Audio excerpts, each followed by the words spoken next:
If you haven't seen the news already, let me tell you, physical books are being destroyed. According to the investigative report of 404 Media, AI companies are acquiring books on a massive scale through intermediaries, mostly anonymously, to train their AI model. Now, let's answer the obvious questions. All these books that were acquired by AI companies are published before 2022. They are extremely valuable because they are entirely written by humans. AI companies want access to this high-quality human-generated text before it all gets diluted by AI-generated text. What is the result of this?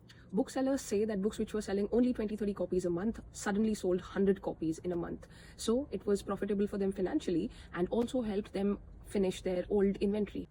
But the booksellers also said that they are not happy with the end usage of these books because a few out-of-print books are being destroyed.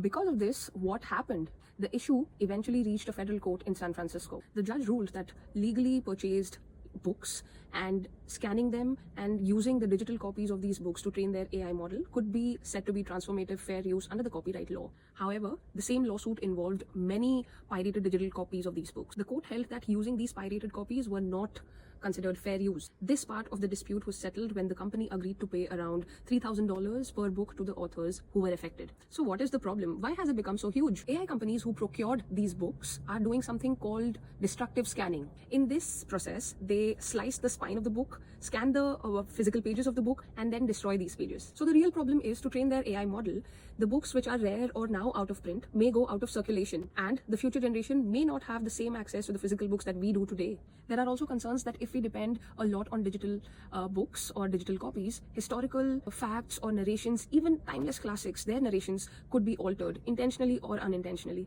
Do you remember George Orwell's 1984? Are we falling under the same trap?